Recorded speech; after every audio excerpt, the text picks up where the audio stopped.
আজকে আপনাদের সাথে শেয়ার করব ডিম এবং চিচিঙ্গা দিয়ে দুর্দান্ত স্বাদের একটি রেসিপি।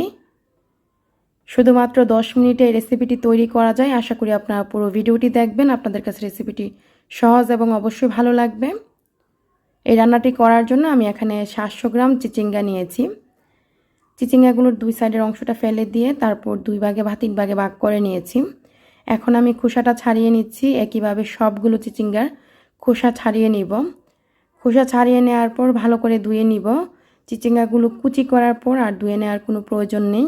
ঠিক এভাবে খোসা ছাড়িয়ে নেওয়ার পর ধুয়ে নিলেই ভালো হয়। এখন আমি এই চিচিঙ্গাগুলোকে পাতলা পাতলা করে কুচি করে নিচ্ছি। যতটুকু সম্ভব পাতলা করে কুচি করে নিলেই ভালো হয়। ঠিক একইভাবে আমি সবগুলো চিচিঙ্গাকে কুচি করে নিয়েছি। তো আমাদের এখানে কুচি করা হয়ে গিয়েছে। এই যে আমি ঠিক এরকম পাতলা পাতলা করে কুচি করে নিয়েছি। এখন আমি একটা বাটিতে এই চিচিঙ্গা কুচিগুলোকে নিয়ে নিচ্ছি। সবগুলো চিচিঙ্গা কুচি নেওয়ার পর চলে যাচ্ছি মূল রান্নায়। চুলায় একটা প্যান বসিয়ে দিয়েছি। প্যান গরম হয়ে যাওয়ার পর এখানে আমি 3 টেবিল চামচ রান্নার তেল দিয়ে দিলাম। তেলটা গরম হয়ে যাওয়ার পর দিয়ে দিচ্ছি চিচিঙ্গা কুচিগুলো। তারপর নেড়েচেড়ে একটু মিশিয়ে নিয়েছি। আর চুলা রাসটা কিন্তু আমি ফুল আঁচে রেখে এই ভাজিটা করব। দিয়ে দিচ্ছি এখানে আধা চা চামচ হলুদ গুঁড়া, পরিমাণ মতো লবণ। হলুদ গুঁড়াটা সামান্য পরিমাণে দিলে ভালো হয়। তো আমি এখানে লবণ এবং হলুদ গুঁড়াটাকে ভালো করে নেড়েচেড়ে মিশিয়ে নিচ্ছি।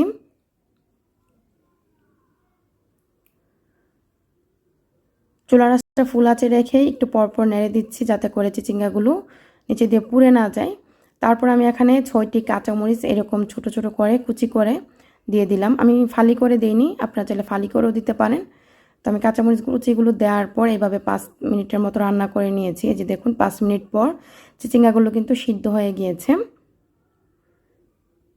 এখন আমি এই চিচিঙ্গাগুলোকে এক সাইড করে নিচ্ছি আর এখানে 2টি ডিম ভেঙে দিচ্ছি। ডিমের পরিমাণটা আপনারা চাইলে একটিও দিতে পারেন, তবে আমি একটু বাড়িয়ে দিচ্ছি।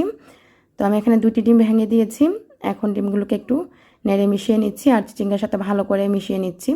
চুলার আঁচটা ফুল আঁচে রেখে এখন আর 2 থেকে 3 মিনিট রান্না করে নিলে তো আমাদের এখানে ডিম দিয়ে চিচিঙ্গা ভাজি রান্না হয়ে যাবে। তো আমি অনবরত নেড়ে চেড়ে প্রায় 2 মিনিটের মতো রান্নাটা করে নিচ্ছি।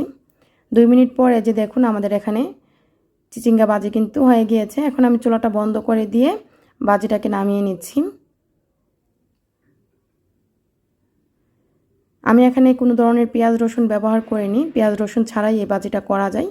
আর পেঁয়াজ রসুন ছাড়াই আমার কাছে বেশি ভালো লাগে এই চিচিঙ্গা ভাজি। আপনারা চাইলে পেঁয়াজ অ্যাড করতে পারেন আপনাদের পছন্দ মতো। তো আমি চুলা থেকে নামিয়ে একটা বাটিতে বেড়ে নিচ্ছি। আর নিশ্চয়ই কালারটা দেখেই বুঝতে পারছেন এই চিচিঙ্গা ভাজিটা কতটা সুন্দর হয়েছে এবং আকর্ষণীয় হয়েছে। এই রেসিপিটি বিশেষ করে যারা নতুন রাঁধুনি এবং প্রবাসী তাদের জন্যই। খুব সহজভাবে ঝটপট রান্নাটি করা যায়। আশা করি আপনাদের কাছে রেসিপিটি অবশ্যই ভালো লাগবে। যদি রেসিপি ভালো লাগে লাইক, কমেন্ট, শেয়ার দিতে ভুলবেন না। রেসিপিটি